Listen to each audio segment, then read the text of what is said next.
Olá pessoal, nesse vídeo eu vou falar sobre um tema que é abordado nesse livro aqui, o Sagrado e o Profano, a essência das religiões, do Mircea Eliade, tá? Que é o umbigo do mundo, centro do mundo, esse conceito de centro do mundo como local sagrado. O Mircea Eliade diz assim, seja qual for a estrutura de uma sociedade tradicional, seja uma sociedade de caçadores, de pastores, de agricultores, ou uma sociedade que já se encontra no estágio da civilização urbana, a habitação sempre é santificada, porque constitui uma imago mundi, uma imagem do mundo. E o mundo é uma criação divina. Na própria estrutura da habitação, revela-se o simbolismo cósmico. A casa é uma imago mundi. A arquitetura sacra não faz mais, portanto, do que retomar e desenvolver o simbolismo cosmológico já presente nas estruturas das habitações primitivas. Todos os símbolos e rituais concernentes aos templos, às cidades e às casas derivam, em última instância, da experiência primária do espaço sagrado. De uma maneira ou de outra, o cosmos que o homem habita, seja o corpo, a casa, o território tribal, esse mundo na sua totalidade, ele comunica pelo alto com outro nível que lhe é transcendente. Então, essa imagem do espaço sagrado, né? Essa percepção da casa, da localização da cidade como um espaço sagrado. Essa sacralização da moradia poderia se dar de duas maneiras: pela assimilação ao cosmos da projeção dos quatro horizontes a partir de um ponto central, um axis mundi, tá? Então, essa ideia aqui, eu posso santificar a moradia por duas maneiras. Primeiro, na hora de construir a moradia. Eu vou construir ela numa localidade, num ponto central, num axis mundi, num eixo do mundo, e faz uma conexão com o sagrado. Então, a posição é importante. Lembra o Feng Shui, né? A posição é importante.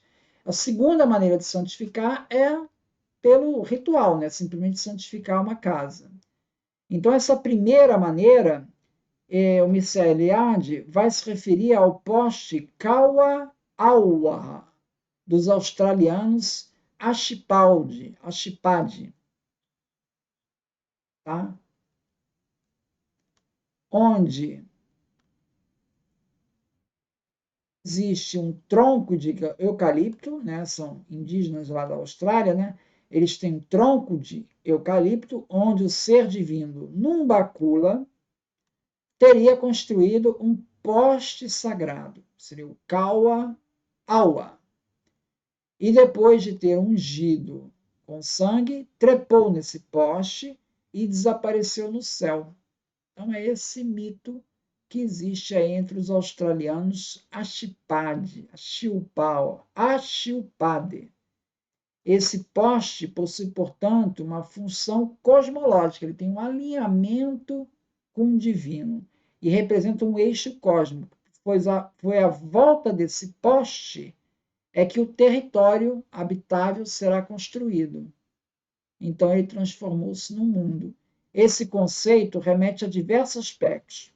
Primeiro, que existe um lugar sagrado, que constitui uma ruptura na homogeneidade do espaço. Então, um ponto específico lá do espaço, que ele é uma ruptura e que vai permitir esse contato com a transcendência, como se fosse um buraco negro. Tem um ponto específico que vai permitir a conexão com outros mundos, né?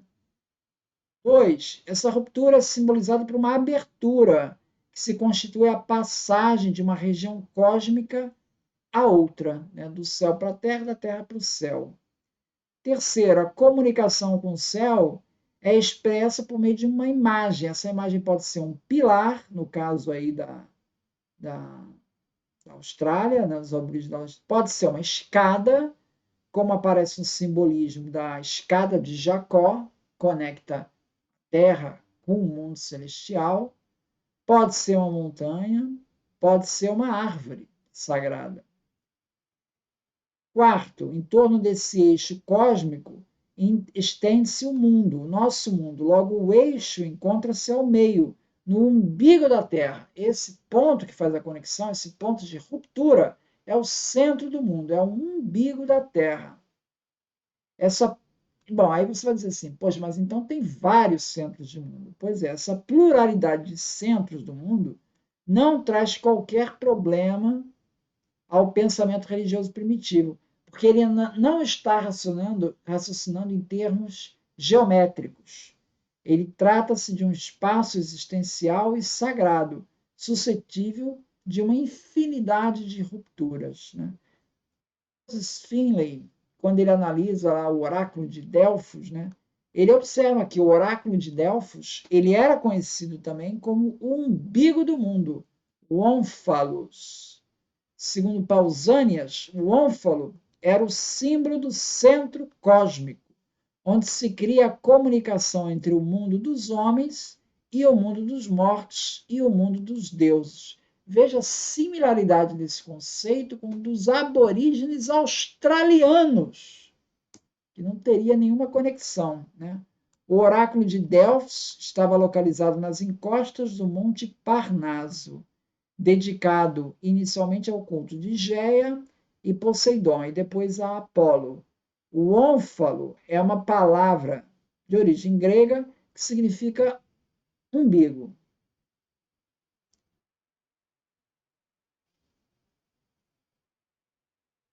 Entre os judeus, Ezequiel também se refere a Jerusalém como centro do mundo, ou umbigo do mundo.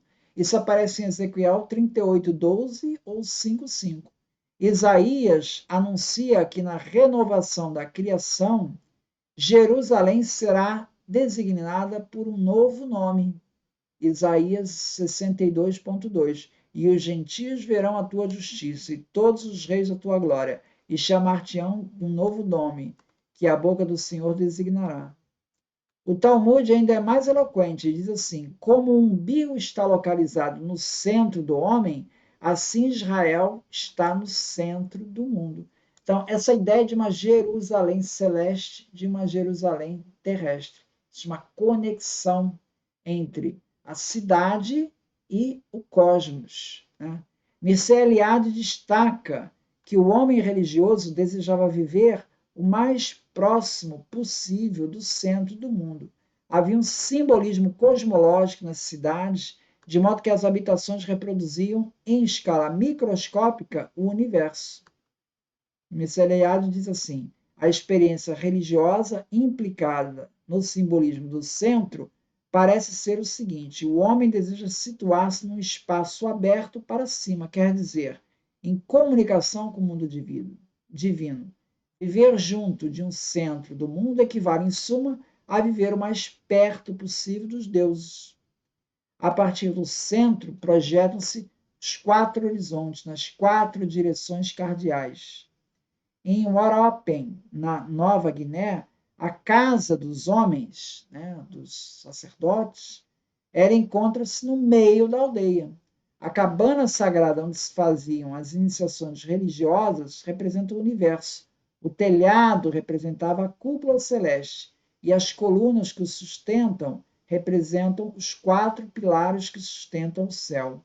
O mundo será assimilado ao ônfalos. A cidade Urbis se localizava no meio do Orbis Terrarum. Tá? Orbis o globo terrestre. Segundo Mircea Eliade, em contextos culturais extremamente variados, reencontramos sempre o mesmo esquema cosmológico e a mesma encenação ritual. A instalação num território equivale à fundação do mundo. Então, existe essa relação entre a moradia e a criação do universo. A gente está reproduzindo o cosmos. Então, essa imagem, esse ponto de conexão entre os dois mundos seria esse ponto de ruptura, que seria esse umbigo do mundo, que para os judeus seria Jerusalém, seria a cidade de Jerusalém. Para os gregos seria a cidade de Delfos. Então é isso. Muito obrigado, então.